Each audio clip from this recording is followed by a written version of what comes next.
जी अस्सलाम वालेकुम। उम्मीद है कि आप बिल्कुल ठीक ठाक होंगे। बेटा हम लोगों ने जो है वो अपना चैप्टर नंबर 4 स्टार्ट किया हुआ था द सेल। उसमें आज जो है हमारी जिस टॉपिक के ऊपर डिस्कशन होनी है, I will tell you about the centrioles. Previous lecture में बेटा हम लोगों ने साइटोस्केलेटन के ऊपर जो थी वो बात की थी बेसिकली। तो आज जो है हमारी डिस्कशन का जो टॉपिक है वो आज है सेंट्रियोल्स। सो बेटा सबसे पहले जो है वो हम सेंट्रियोल्स की जो है हम अक्रेंस की बात कर लेते हैं कि सेंट्रियोल्स जो होते हैं वो कहाँ कहाँ पाए जाते हैं। सो अक्रेंस के अंदर जो सेंट्रियोल्स जो हैं बेटा वो पाए जाते हैं इन एनिमल्स।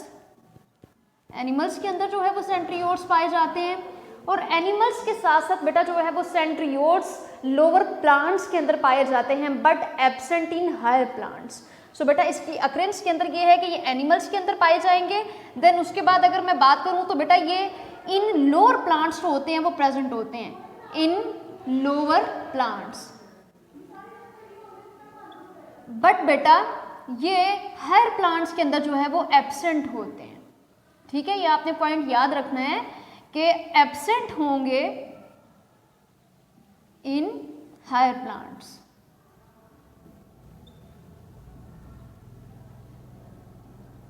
सो बेटा अक्रेंस में जो पॉइंट है वो ये है, एक दफ़ा फिर से मैं रिपीट कर देती हूँ कि अक्रेंस की अगर मैं बात करूँ तो जो सेंट्रियोल्स होते हैं वो प्रेजेंट होते हैं एनिमल्स के अंदर और वो लोअर प्लांट्स के अंदर प्रेजेंट होते हैं, बट वो एब्सेंट होते हैं इन हायर प्लांट्स। और आपकी बुक के अंदर जो है वो माइक्रो ऑर्गेनिज्म का वर्ड भी अक्रेंस के अंदर जो है वो यूज़ किया गया कि इन सम माइक्रो ऑर्गेनिजम्स। देन उसके बाद जो है वो बेटा कंपोजिशन की अगर मैं बात करूँ तो इसकी जो कंपोजिशन है बेसिकली कंपोजिशन के अंदर अगर हम देख लें तो सिलेंड्रिकल एरे होता है ऑफ 9 माइक्रोट्यूब्यूल्स, और 9 माइक्रोट्यूब्यूल्स के अंदर 3 जो है वो आगे से फर्दर जो है वो ट्यूब्यूल्स प्रेजेंट होती हैं। और अगर टोटल मिला करके हम जो है ये 9 माइक्रोट्यूब्यूल्स की बात करते हैं जिसके अंदर फर्दर जो है वो 3 ट्यूब्यूल्स जो है ट्यूब्स प्रेजेंट होती हैं, तो देन इसको टोटल अगर हम बात करें तो ये 27 जो है ये ट्यूब्यूल्स वाला जो है स्ट्रक्चर बन जाता है। तो यहाँ पे आप ये देखें जहाँ पे जो है वो एक मैंने लाइनिंग वाला जो है ये मैंने लाइन्स जो थी वो ड्रा मैंने कर दी थी। तो यहाँ पे आप हल्का सा स्ट्रक्चर देख सकते हैं कि बेसिकली अगर मैं बात करूँ कि हम जो थे वो 3 फर्दर जो थे वो माइक्रोट्यूब्यूल की मैं आपसे बात कर रही थी। तो ये यहाँ पे 1 2 एंड 3, 1 2 एंड 3, इसी तरह से मैं हर तरफ जो है मैं इस तरह से ड्रा कर दूंगी 1 2 एंड 3, 1 2 एंड 3। ठीक है बेटा, इसी तरह से 1 2 3 मैं ये सारा ड्रा करके आपको बताती हूँ 1 2 3। तो बेटा ये आप देख सकते हैं अगर इसी तरह से मैं इनको जो है वो यहाँ से 1 2 3 ये अगर ट्यूब्यूल्स की अगर हम बात करते हैं तो बेटा इसी तरह से 1 2 3 1 2 3। बेटा ये स्ट्रक्चर ध्यान से देखिएगा।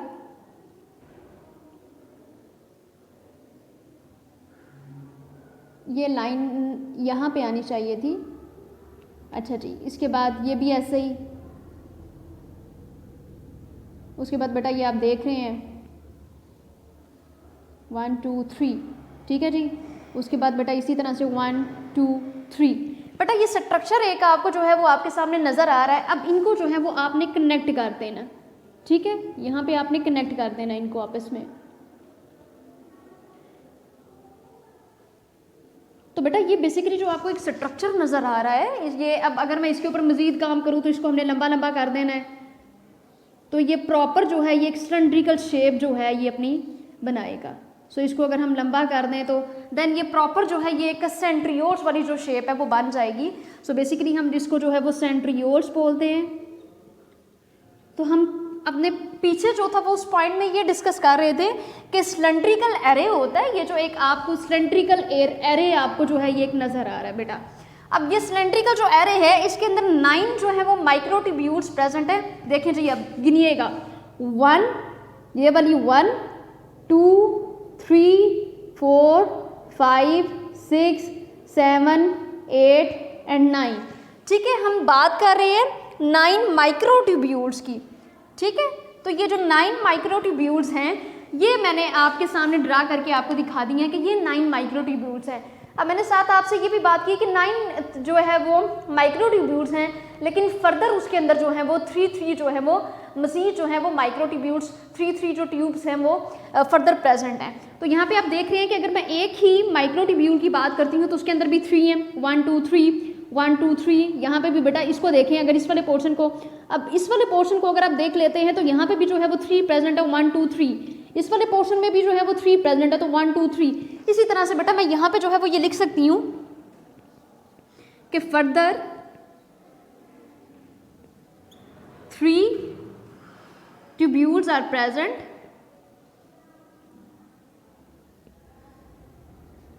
यहाँ पे ट्यूब्यूल्स लिख रहे हैं, यहाँ पे जो है वो मतलब वो ट्यूब्यूल लाइक का ट्यूब्यूलर स्ट्रक्चर है, तो आप यहाँ पे ट्यूब्यूल का वर्ड ही यूज़ करें। फर्दर 3 ट्यूब्यूल्स होती हैं यहाँ पे प्रेजेंट होती हैं। देन बेटा जी फर्दर 3 ट्यूब्यूल्स जो हैं इसके अंदर प्रेजेंट, और उसके साथ साथ अगर हम ओवरऑल बात करते हैं इस वाले में जी 9 1 2 3 4 5 6 7 8 9, अगर इस वाले 9 माइक्रोट्यूब्यूल्स के अंदर जो है वो 3 मैंने जो है वो ट्यूब्यूल्स की बात की है, तो उन 3 को अगर 9 को मैं 3 के साथ बेटा मल्टीप्लाई कर देती हूँ, 9 multiply by 3 is equal to 27। तो बेटा जब आप इनको गिनोगे ना, अगर आप इनकी गिनती शुरू कर दो तो ये 27 बनती हैं। तो बेटा ये वाला जो फार्मूला इसको याद रखिएगा। वैसे भी 3 को 9 के साथ जो है वो यहाँ पे ये मैंने 9 को 3 के साथ मल्टीप्लाई इसलिए लिखा कि आपका ये कंसेप्ट यहाँ पे क्लियर हो जाए कि 9 माइक्रोट्यूब्यूल्स हैं, उसके अंदर फर्दर जो है वो आगे से उसकी जो डिवीजन हुई है वो 3 आगे हैं, तो टोटल 9 के अंदर जो 3 ट्यूब्यूल्स प्रेजेंट है उनको अगर हम उसके साथ मल्टीप्लाई करते हैं 9 को 3 के साथ मल्टीप्लाई करेंगे तो इज इक्वल टू 27। तो देन बेटा आप ये गिन भी सकते हैं 1 2 3 4 5 6 7 8 9 10 11 12 13 14 15 16 17 18 19 20 21 22 23 24 25 26 एंड लास्ट पे है 27। सो बेटा आपको इस वाली चीज़ की जो है वो समझ आ गई होगी कि इस तरह से जो है वो आपने गिन के भी देख लेना है कि क्या ये 27 के इक्वल है या नहीं है। देन बेटा जी हमारे पास जो है वो लास्ट पे फंक्शंस इसके रह गए हैं, जो कि सेंट्रियोल्स के फंक्शन हम लोगों ने डिस्कस करने हैं। तो बेसिकली इसका जो है वो फर्स्ट फंक्शन ये है कि इसने फरो फॉर्मेशन करनी होती है कि बेटा जब वो सेल डिवीजन हो रही होती है तो सेल डिवीजन के दौरान जो है ये फरो फॉर्मेशन करते हैं। तो उसमें ये होता है, फरो फॉर्मेशन का मतलब ये होता है कि कट लाइन वाला जो काम होता है ये सेल डिवीजन के दौरान जो है करते हैं, और ये काम होता है सेंट्रियोल्स का। ठीक है, तो फरो फॉर्मेशन करते हैं ड्यूरिंग सेल डिवीजन।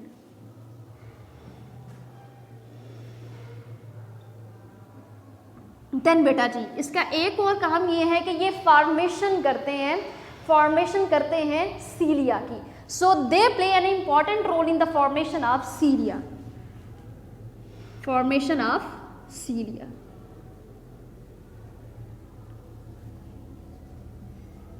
देन बेटा जी इसका एक और काम होता है बेटा ये फॉर्मेशन करते हैं सीलिया की, और उसके साथ साथ बेटा ये डुप्लीकेशन करते हैं सेंट्रियोल्स की। तो यहाँ पे एक और जो इसका फंक्शन है डुप्लीकेशन ऑफ सेंट्रियोल्स,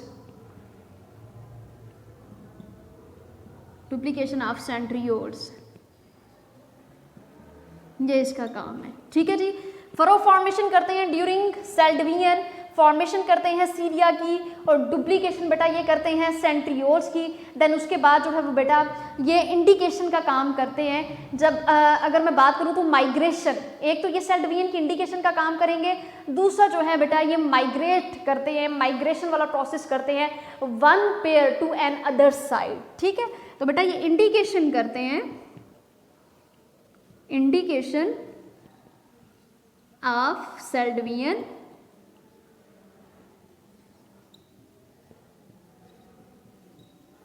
और उसके बाद बेटा इसका ये काम है कि इसने जो है इंडिकेशन करने के साथ साथ इसने माइग्रेशन का काम भी करना होता है।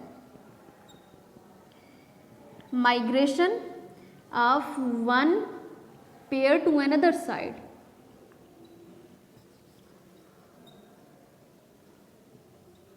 ठीक है बेटा जी, हम लोगों ने जो है वो फंक्शंस जो हैं वो हम लोगों ने डिस्कस कर लिए हैं। बेसिकली अब जो फंक्शंस है उसमें पहले वाला जो फंक्शन है वो आप देख रहे हैं, इसके फंक्शंस के अंदर जो है सबसे पहले फरो फॉर्मेशन की मैंने क्या बात की कि ड्यूरिंग सेल डिवीजन जो है ये फरो फॉर्मेशन करता है।